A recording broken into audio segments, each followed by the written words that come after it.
जो कार्यक्रम उदयपुर समाज ने आयोजित किए हैं उन सब में आज का दिन बड़ा महत्वपूर्ण है।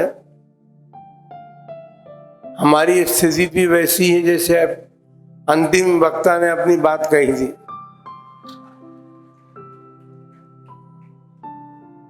हम भी तैयारी करके आते हैं, लेकिन हमारी बात भी वही है जो अंतिम वक्ता की थी। और आज से नहीं, हमने देखा है महामस्तकाभिषेक महोत्सव से यही स्थिति चली आ रही है।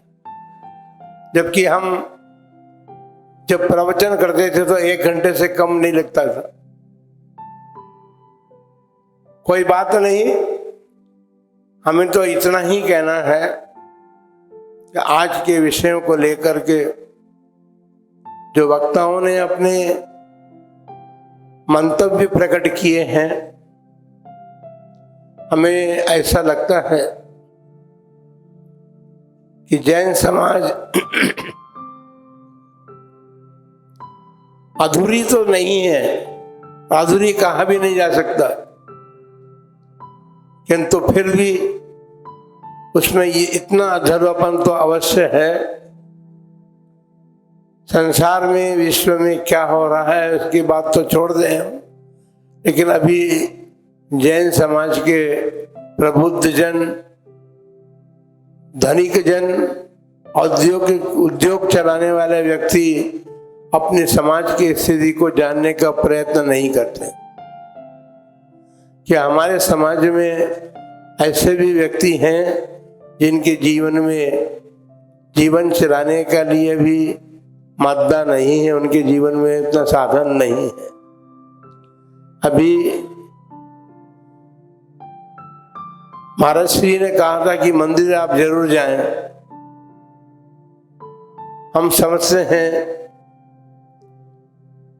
कि यहाँ उपस्थित लोग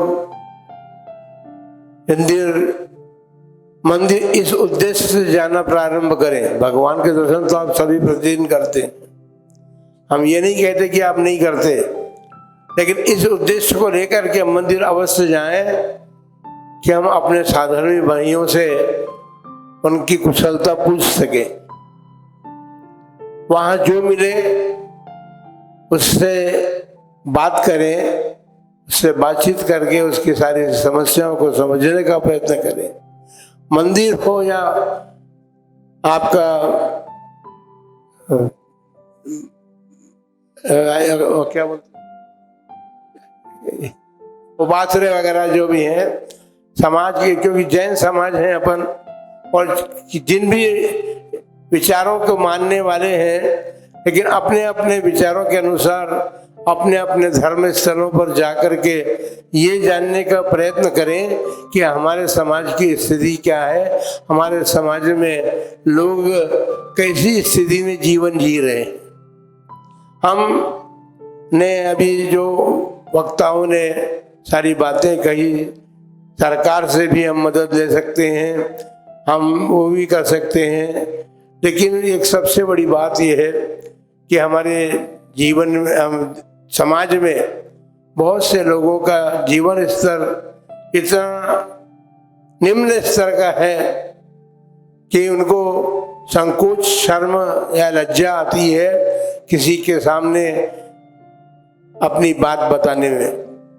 तो हमें समझता हूँ कि यदि हम ये प्रयोग शुरू करेंगे कि हम अपने साधर्मी बंधुओं से उनकी स्थिति को जानने का, ऐसी बात नहीं है।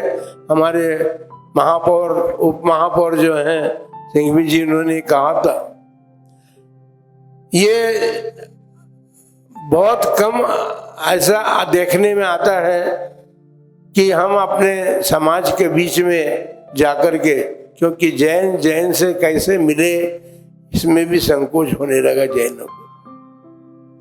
वो व्यक्ति जिसको आवश्यकता है वो आपके पास आ ही नहीं सकता, क्योंकि संस्कार ऐसे अपने समाज में नहीं है।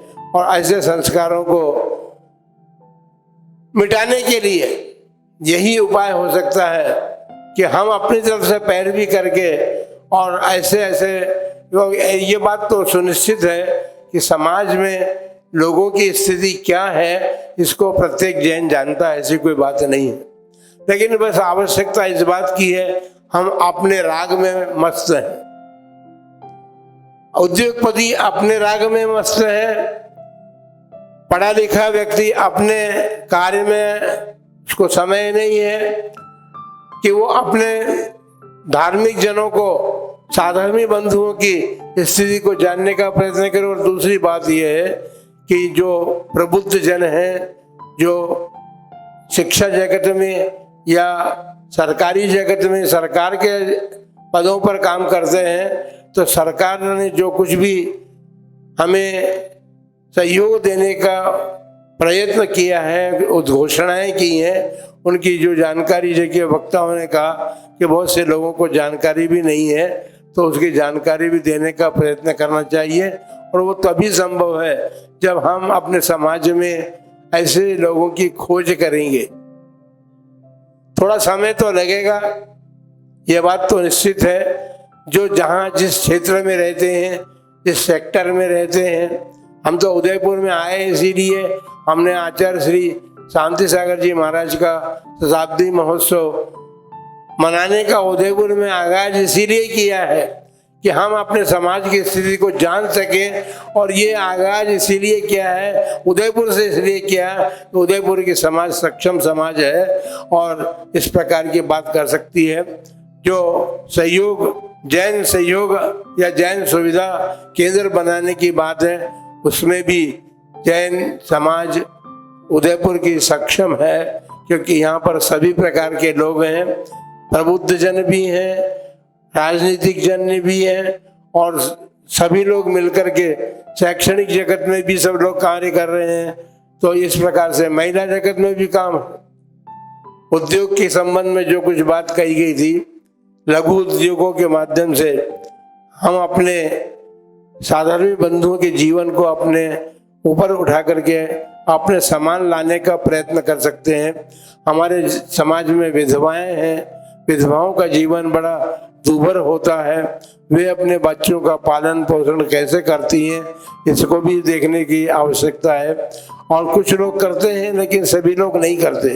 सभी लोगों को आवश्यक रूप से इस बात को समझ करके और करना होगा, तभी हम अपने समाज को ऊपर उठा सकते हैं, हमारे समाज के स्तर को उस लेवल पर ला सकते हैं जहाँ से, जिस लेवल से आप अपने समाज में एक आदर्श बन करके अपने समाज को आदर्श बनाने का प्रयत्न और पुरुषार्थ कर सकते हैं।